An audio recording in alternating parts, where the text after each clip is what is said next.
दोस्तों नमस्कार। मेरा नाम बी एस शेखावत है और मैं धार्मिक नगरी अजमेर से बोल रहा हूँ। दोस्तों रोज की तरह आज भी मैं टाइम्स ऑफ इंडिया अखबार का एक आर्टिकल आपके सामने लेके आया हूँ और आज के आर्टिकल का शीर्षक है does God depend on us. Does question mark बन गया है क्योंकि सहायक हेल्पिंग वर्ब पहले आ जाने से, सब्जेक्ट से पहले आने से सेंटेंस क्वेश्चन मार्क हो जाता है। क्या भगवान डिपेंड ऑन अस, हमारे ऊपर डिपेंड है क्या? फॉर एग्जिस्टेंस, टिके रहने के लिए। एग्जिस्टेंस का मतलब टिके रहने के लिए। तो क्वेश्चन ये है कि क्या भगवान हमारे ऊपर डिपेंड है क्या? इसको अपन इस चैप्टर में पढ़ेंगे। इस चैप्टर को लिखने वाले हैं मिस्टर जग सुरैया। जग सुरैया एक लेखक हैं, बहुत पुराने लेखक हैं। इनकी खासियत है he is the best known as a satirist and columnist. एक कॉलम भी लिखते हैं। सैटायर का मतलब होता है व्यंग्य कसने वाले लेखक हैं ये। Suraiya is a former editor, opinion editor and associate editor of the times of India. इनकी बहुत लंबी सर्विस रही है टाइम्स ऑफ इंडिया के अंदर और ऐसे लेखक का आज लेख हम पढ़ेंगे, सुनेंगे, देखेंगे और प्रैक्टिस भी करेंगे। इस तरह का लेख है।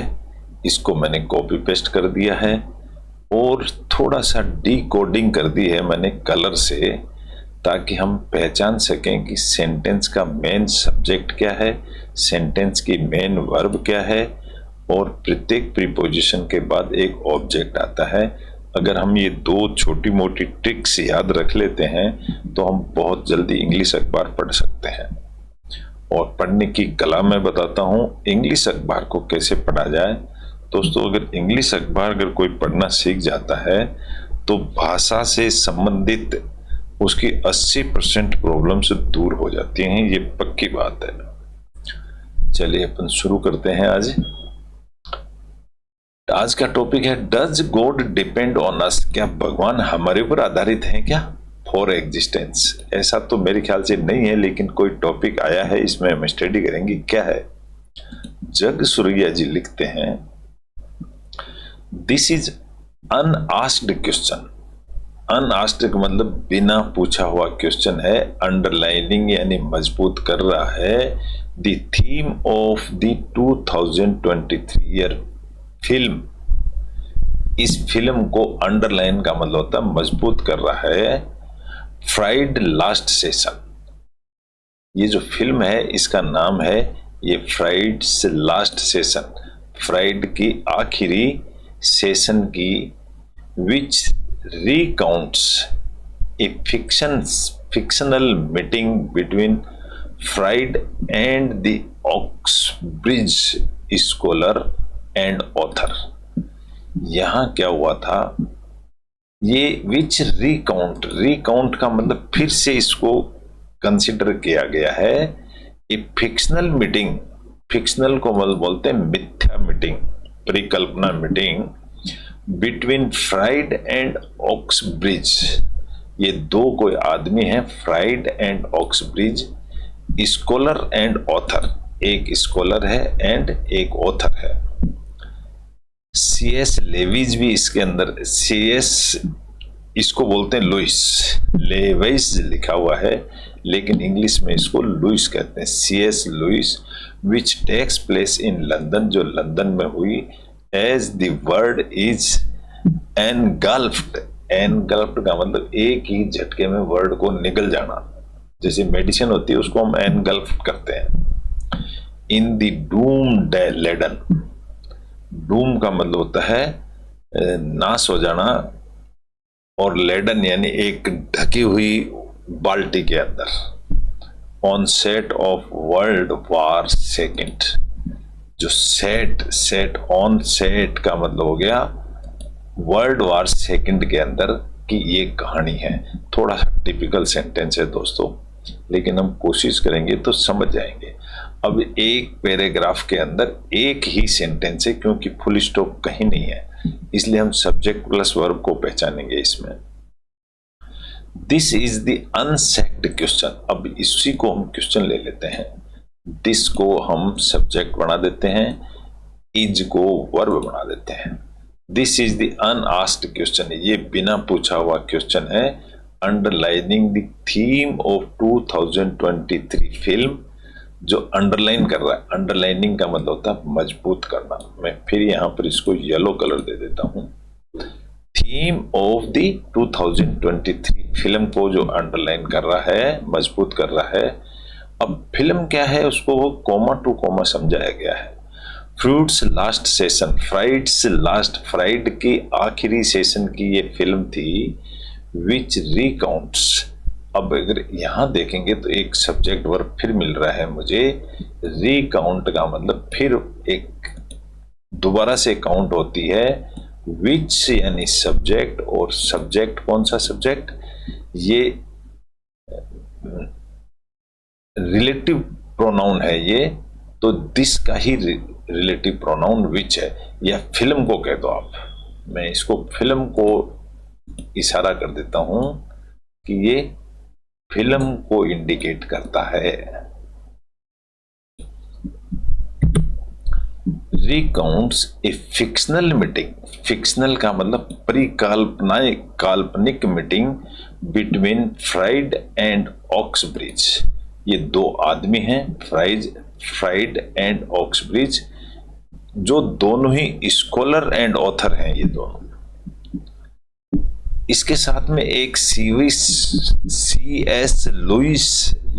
लेविस लिखा हुआ है, लेकिन बोलते हैं इसको लुइस है। एक C.S. लुइस भी इनके साथ में है। अब यहां देखोगे तो फिर एक टेक्स प्लेस आता है।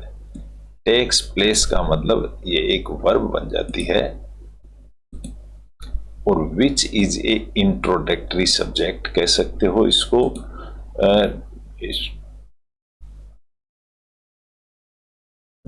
यहां पर अगर हम देखें fictional meeting between this and this, जो विच टेक्स प्लेस, ये जो विच है इंडिकेट कर रहा है किसको, इसको मीटिंग को इंडिकेट कर रहा है। जो ये विच है ये मीटिंग को इंडिकेट कर रहा है कि मीटिंग होती है in London. As the word is engulfed, as एक कंजक्शन है, जॉइंट है, और जॉइंट के बाद में हमेशा सब्जेक्ट प्लस वर्ब का पेयर आता है। तो मैं अगर ले लूं इसमें तो दी वर्ड फिर सब्जेक्ट बन जाता है, और इज एनगल्फ्ड ये इसकी वर्ब हो जाती है। इन दी डूम लेडन, डूम लेडन का मतलब उसमें डूब जाना या निष्क्रिय हो जाना। On set of world war second, on set का मतलब होता है जिसके ऊपर आधारित हो जाते हैं, वर्ल्ड वॉर सेकेंड के ऊपर। तो ऐसा एक ये लेसन हो गया, थोड़ा सा टिपिकल है आज। एक पैराग्राफ हो गया, नेक्स्ट पैराग्राफ लेते हैं। फ्राइड सफरिंग फ्रॉम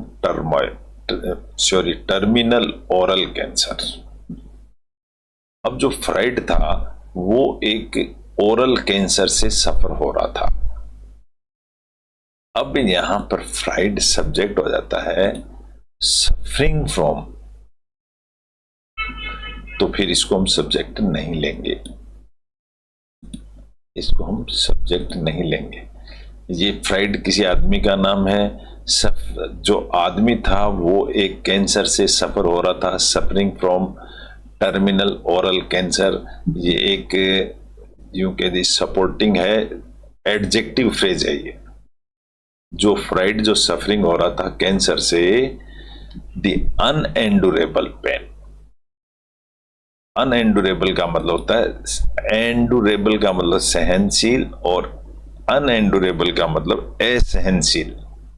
पेन यानी पीड़ा, ऑफ विच जिसकी वजह से, would compel him to commit suicide जो दर्द की वजह से सुसाइड करने जा रहा था। ए फ्यू वीक्स लेटर कुछ सप्ताह के बाद is पोर्ट्रेटेड।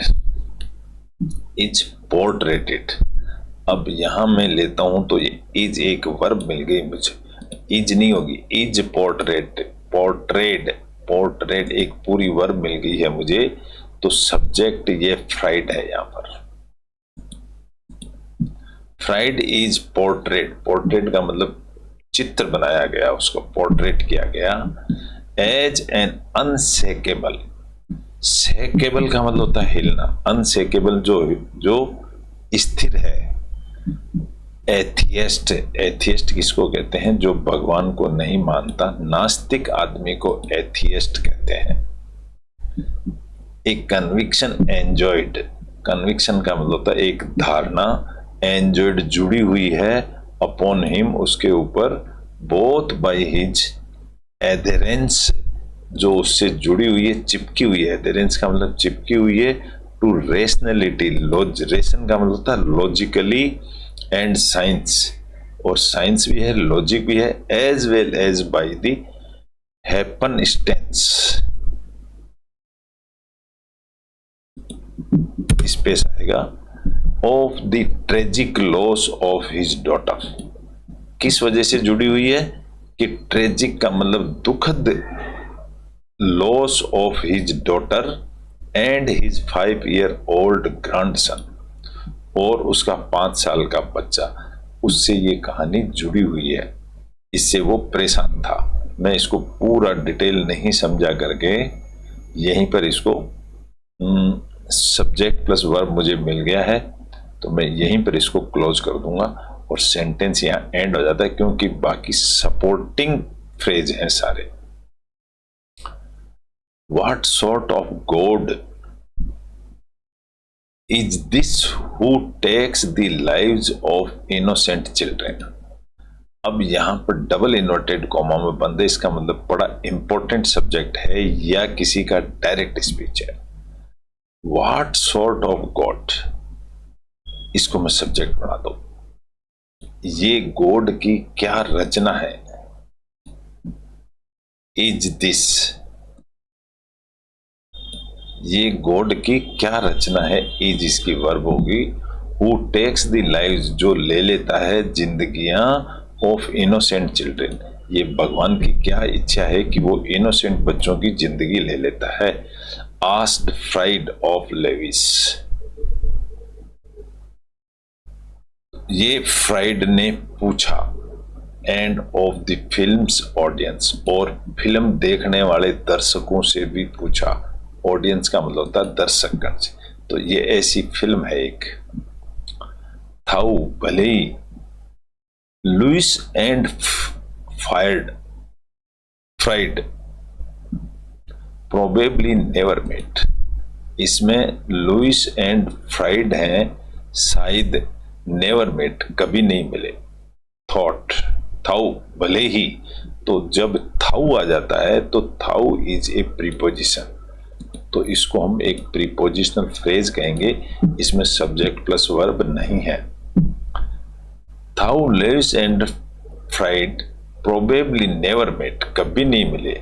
Separated as they were by a generation, separated भी एक एडजेक्टिव है, तो ये एक एडजेक्टिव फ्रेज है, इसमें भी सब्जेक्ट प्लस वर्ब नहीं है।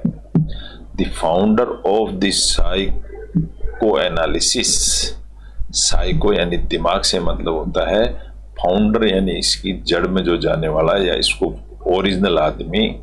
The founder of the psycho analysis, तो यहां पर द फाउंडर है ना, ये फाउंडर ही सब्जेक्ट हो गया इसका। उसने वुड हैव डिमांडेड, शायद उसकी डिमांड रही होगी, ये इसकी वर्ब होगी। टू नो, ये जानने के लिए। Why Lewis who had long been an avowed atheist, ये एक एडजेक्टिव फ्रेज है। देखो, जिसने who had long been an avowed, vowed का मतलब होता है शपथ लेना। एवोर्ड यानी शपथ ली थी जिंदगी भर।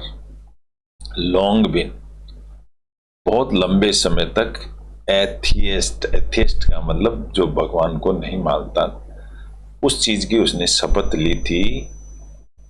अब इसमें सब्जेक्ट है the founder of the psychologist would have demanded, उसने डिमांड करी टू नो, जानने की, कि वाई लुइस, लुइस वाई। अब यहां पर टू नो, वाई क्वेश्चन बन जाता है, वाई लुइस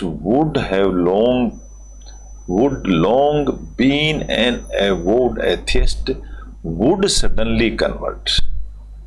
अब यहां पर सडनली कन्वर्ट एक वर्ब बन जाती है। टू डेवोट क्रिश्चियनिटी, वो भगवान का भगत क्रिश्चियन कैसे बन गया जो एथियस्ट था।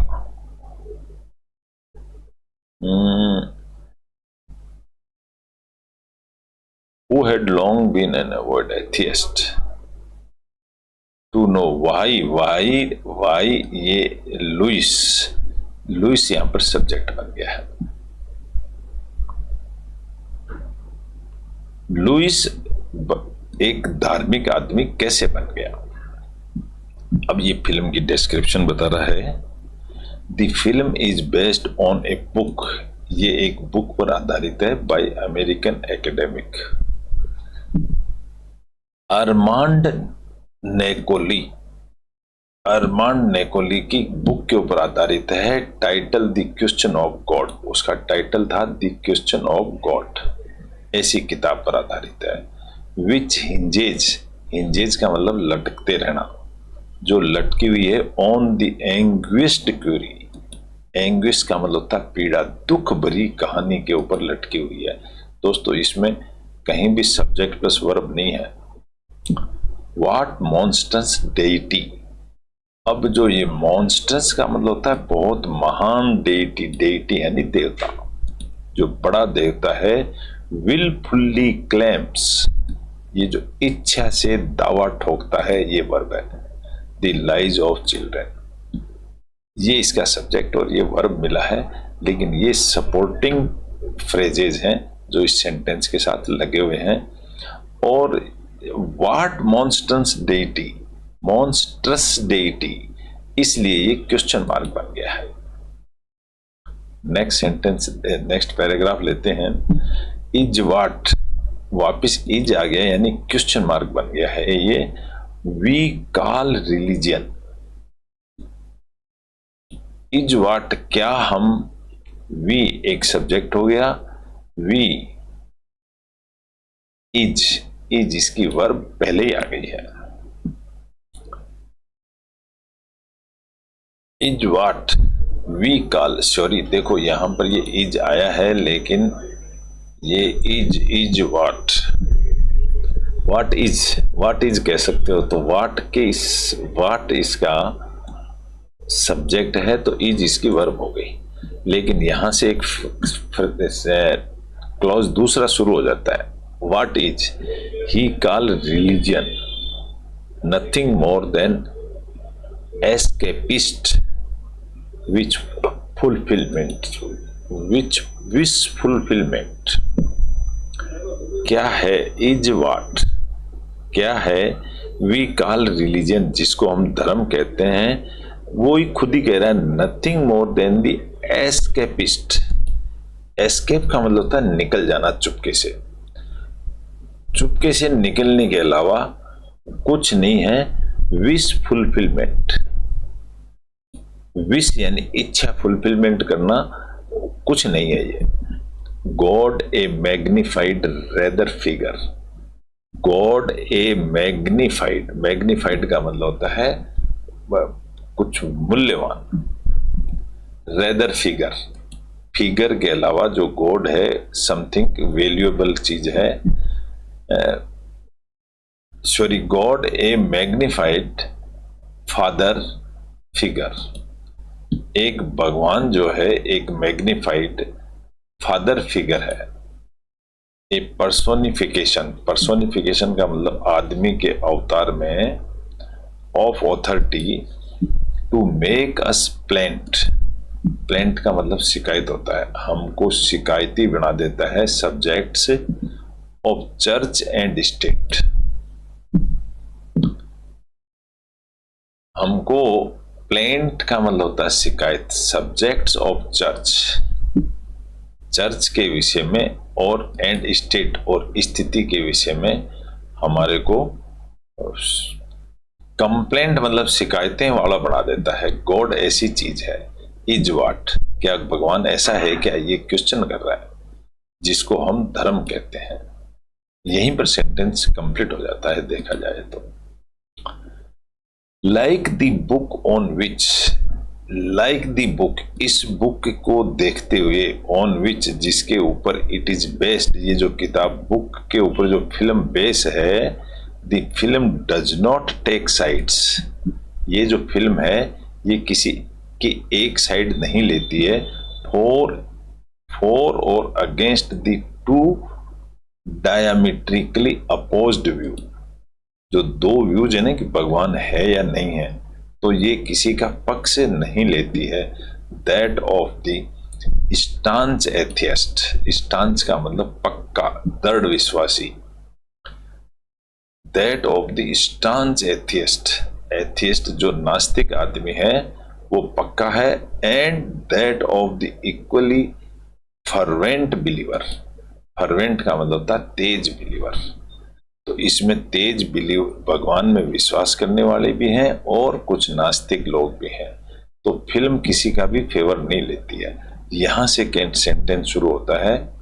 अब इसके अंदर हम सब्जेक्ट और वर्ब को पहचानेंगे। Like the book on which it is based, जिस बुक के ऊपर ये आधारित है, द फिल्म डज नॉट, तो यहां पर जो देखेंगे ना ये फिल्म सब्जेक्ट होगी इसकी, और डज नॉट टेक साइड्स, ये जो डज नॉट टेक साइड्स है ये इसकी वर्ब होगी। फिल्म किसी की भी साइड नहीं लेती, फॉर और against the to diametrically opposed views, दोनों व्यूज में से किसी का भी पक्ष नहीं लेती है। दैट ऑफ स्टांच एथियस्ट, जो दो पहलू हैं कौन से हैं, एक तो है staunch atheist and that of equally fervent believer, दूसरा है जो इसमें अंधविश्वास, अंधा विश्वास रखते हैं। But the debate itself evokes, तो देखोगे ना तो ये इवोक्स एक वर्ब है, अवोक का मतलब होता है आह्वान करना, बट द डिबेट, डिबेट इसकी सब्जेक्ट है, जो डिबेट है वो एवोक आह्वान करती है द कंसेप्ट ऑफ थ्योडिसी, थ्योरेटिकली को थ्योडिसी कहा जाता है, दैट लुइस वेंट, दैट एक कंजक्शन है कि लुइस इसका फिर सब्जेक्ट, कंजक्शन के बाद में सब्जेक्ट प्लस वर्ब का पेयर आता है कि लुइस, ये लुइस जो है वेंट चला गया, on the explore in his own book, explore का मतलब खोज करना, वो अपनी किताब के अंदर खोज करता हुआ चला गया बुक के अंदर, द प्रॉब्लम ऑफ पेन, समझ दुख, पेन यानी दुख, दुख की प्रॉब्लम का, विच डील्स विथ, जो जिसने उसके साथ डील विद किया, दैट मोस्ट परप्लेक्सिंग एंड हाउंटिंग, जो हाउंटिंग का मतलब डरावनी, परप्लेक्सिंग यानी उलझी हुई, जो बड़ी उलझी हुई कहानी थी, ऑफ क्वेश्चंस, ऐसी कहानी थी उसकी।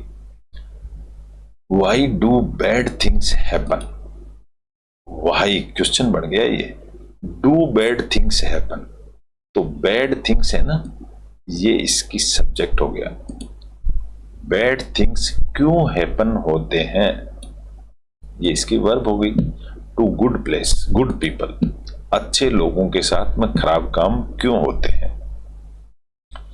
दी टीम, जो उनकी टीम थी, थ्योडिसी, थ्योडिसी मतलब विचार करने वाली या थ्योरेटिकली ऐसी टीम, डिराइव्ड का मतलब उन्होंने ओपन करके रख दिया, रास्ता खोल के रख दिया, डिराइव्ड इसकी वर्ब कहलाएगी दोस्तों, इसको मैं वर्ब बताऊंगा, और द टर्म थ्योडिसी, द टर्म को मैं सब्जेक्ट बता दूंगा। द टर्म, टर्म का मतलब होता है ये कोई चीज या ये समय या ऐसा कोई इंडिकेट कर सकते हैं जिसको हम derived from the Greek, Greek word है थियो, थियोलॉजी आप समझते हैं, थ्योरेटिकली को थियोलॉजी बोलते हैं। For God and dike, dike का मतलब होता है रुकावट पैदा करने वाली कोई चीजें। फॉर जस्टिस, जस्टिस के लिए। वाज कॉइंड, वाज कॉइंड का मतलब होता है ढाला गया, उसको बनाया गया, कॉइन सिक्के बनाए गए, लेकिन यह सिक्के से मतलब नहीं है। वाज कॉइंड का मतलब उसको शेप दिया गया। तो ये देखोगे तो was coined is a verb. तो यहां पर the term delivered for justice, तो फिर ये डिलीवर्ड इसकी वर्ब नहीं होगी, आई एम सॉरी। तो टर्म और derived from the Greek theo for God and dike for justice, ये इसके डिराइव्ड यानी इसको एडजेक्टिव फ्रेज है ये। अगर यहां से यहां तक हम देखते हैं ना, तो ये एडजेक्टिव फ्रेज है टर्म का। वाज कॉइंड इसकी मेन वर्ब है। By the 18th century German philosopher Leibniz and is an attempt to justify, और उसने कोशिश करी जस्टिफाई करने की why an omnipotent creator can condone. अब देखोगे तो कैन कंडोन एक वर्ब है इसमें, और ओमनीपोटेंट क्रिएटर जो है ना, ये भगवान का नाम है। पूर्ण शक्तिमान क्रिएटर पैदा करने वाला कैन कंडोन माफ कर सकता है the existence of evil, evil यानी बुराइयों को भी माफ कर सकता है। Can permit the slaughter of innocent, वो मारने वालों को भी माफ कर सकता है। इन दिस क्रिएशन, इस क्रिएशन, इस पर धरती के ऊपर। What sort of cosmic, sort का मतलब होता है कहानी या example. What sort of cosmic CEO, chief executive officer is God, क्या इसका सीईओ भगवान ही है, एनीवेयर जो सब जगह है। तो यहां पर देखेंगे तो है तो एक सेंटेंस, ये इज इसकी वर्ब हो गई, और व्हाट इसका सब्जेक्ट हो गया, इंट्रोडक्टरी सब्जेक्ट, क्वेश्चन मार्क आ गया। क्या वो भगवान ही है क्या जो चीफ एग्जीक्यूटिव ऑफिसर बना हुआ है? There are as many texts on theodicy as there are theologians. Theologians किसको कहते हैं? जो थ्योरी बनाते हैं, धर्मशास्त्री कह सकते हो आप यहां पर। There are as many takes, takes is a verb, और देर आर टेक्स कह सकते हैं इसको हम, ये वर्ब होगी इसकी। देर एक इंट्रोडक्टरी सब्जेक्ट हो गया। There are as many texts on theodicy, as, as conjunction है। देर आर थियोलॉजियंस, थियोलॉजियंस किसको कहेंगे हम? धर्मशास्त्रियों को। But that of C.S. Lewis in the problem, वहां पर C.S. लुइस की प्रॉब्लम क्या थी? Of pain is both compelling and provocating. जो ये पेन है ये कंपेल भी कर रहा था, आगे भी धकेल रहा था, एंड प्रोवोकेट यानी उकसा भी रहा था। राइजिंग एज इट, राइजिंग और इसको बढ़ा रहा था। एज, एज कंजक्शन है। एज जैसे कि it does another bogey of philosophical and theological speculation. Speculation, speculation का मतलब सट्टा होता है। राइजिंग एज, एज के बाद में एक सब्जेक्ट वर्ब होता है, तो इसमें सब्जेक्ट इट है और डज इसकी वर्ब है। Does another bogey of philosophical and theological speculation. एक यहां पर भी कुछ असमंजस आ रहा है सट्टा बोलते हैं स्पेकुलेशन को, सट्टा यानी उसमें अनुमान लगाया जाता है। Which is that of free will, कि कौन सी चीज है, विच इज तो एक वर्ब है, इसमें कोई शक ही नहीं है, और विच इसका इंट्रोडक्टरी सब्जेक्ट है। तो कौन सी चीज है दैट ऑफ फ्री विल, जो फ्री चलती है।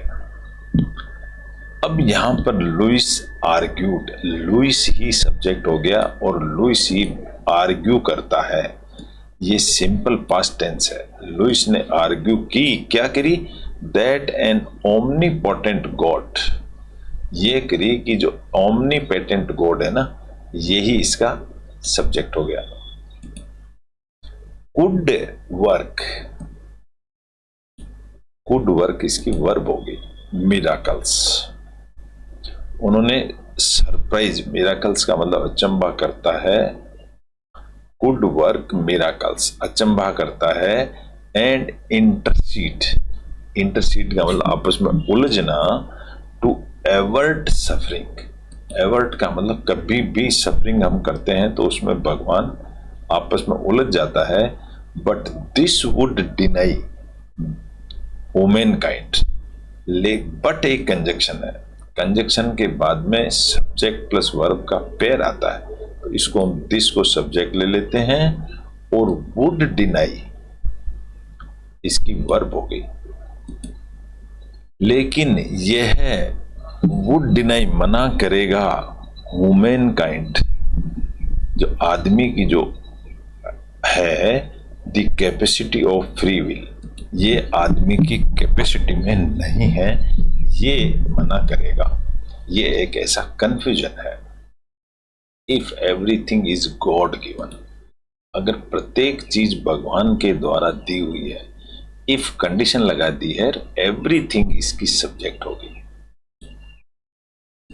इज गॉड गिवन, ये देखोगे तो पूरा फ्रेज ही वर्ब है। ये इज के साथ में वर्ब की थर्ड फॉर्म है, यानी सेंटेंस ये पैसिव है।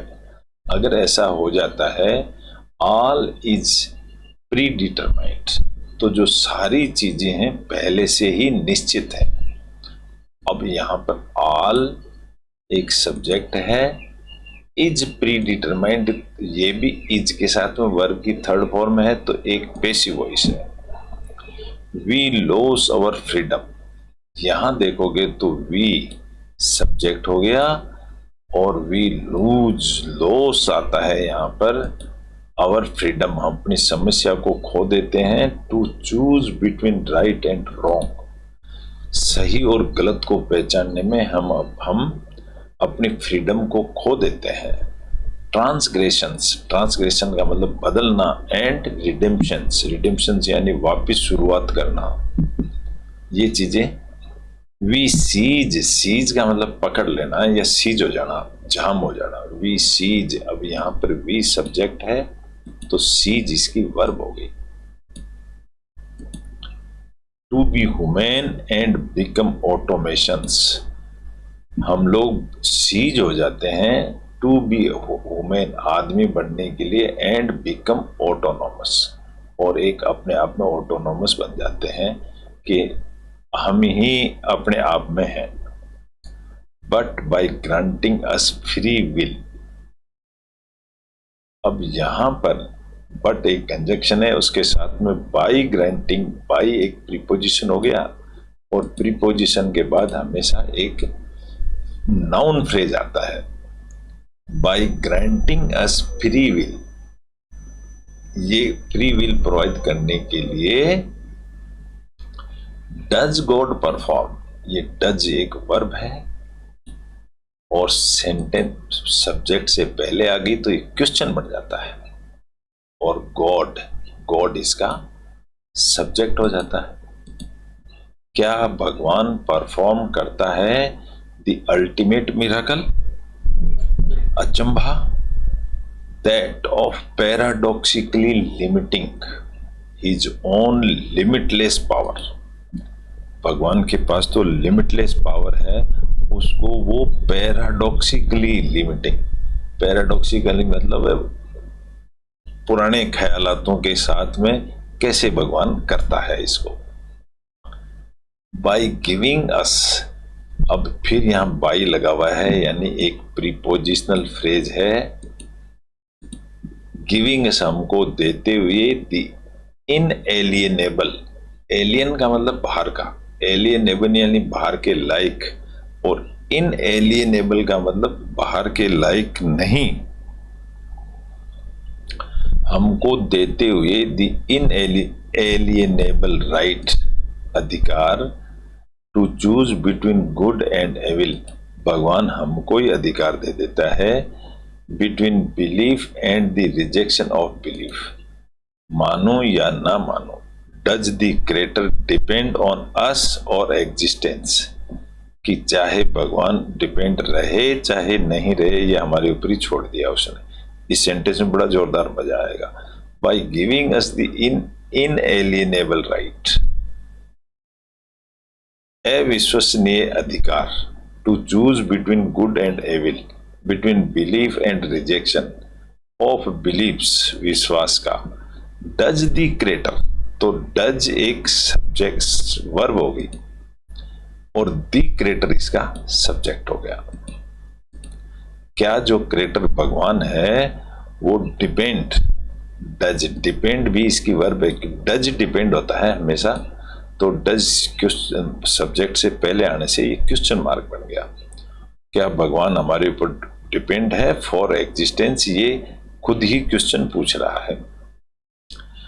एथियस्ट से, जो नास्तिक लोग होते हैं उनको एथियस्ट्स कहते हैं, तो ये एथियस्ट लोग ही सब्जेक्ट हो गया। वुड डिनाई, मना करेंगे, वुड कर सकते हैं, वुड का मतलब संभावना व्यक्त की है। एथियस्ट लोग मना कर सकते हैं दैट एग्जिस्टेंस, इस एग्जिस्टेंस को। द बिलीवर, जो विश्वास करने वाले लोग हैं, यही इसका सब्जेक्ट बन जाता है। वुड जस्टिफाई, वो उसको जस्टिफाई करते हैं। एंड रेटिफाई, और इसको लगातार मानते चलते हैं। Through the act of believing, विश्वास करते हुए चलते हैं। Either way we create, either way, either way का मतलब होता है दोनों तरफ, या तो इधर या इधर। वी क्रिएट, हम बनाते हैं। आवर अनक्रिएट, और अनक्रिएट, हम चाहे पैदा करें या, और अनक्रिएट या पैदा नहीं करें, दी क्रिएटर, दी क्रिएटर जरूर है। तो यहां इसमें देखोगे तो आई ईदर वे, कोई सा भी रास्ता, वी क्रिएट और अनक्रिएट, हम करें या ना करें, और दी क्रिएटर करे या नहीं करे। दोस्तों इसमें वी क्रिएट तो सब्जेक्ट प्लस वर्ब है, वी अनक्रिएट वर्ब होगी, तो यहां पर दी क्रिएटर को मैं सब्जेक्ट ले लेता हूं। दी क्रिएटर को भी मैं सब्जेक्ट नहीं लूंगा, इसलिए नहीं लूंगा कि वी के साथ में क्रिएट लिखा हुआ है। We the creator either way, sorry very good. तो यहां पर हम जो ईदर वे को, sorry, we create, the creator either way, either को हम सब वर्ब नहीं बना सकेंगे, इसको छोड़ देते हैं। हम इसको एक फ्रेज काम में लेंगे, ना कि सेंटेंस। तो ऐसा एक टॉपिक था। आशा करता हूँ आपको समझ में आया होगा, अच्छा लगा होगा। अच्छा लगा तो इसको लाइक करें, शेयर करें, सब्सक्राइब करें। Thank you very much. कल फिर मिलेंगे एक नए टॉपिक के साथ। जब तक के लिए गुड बाय।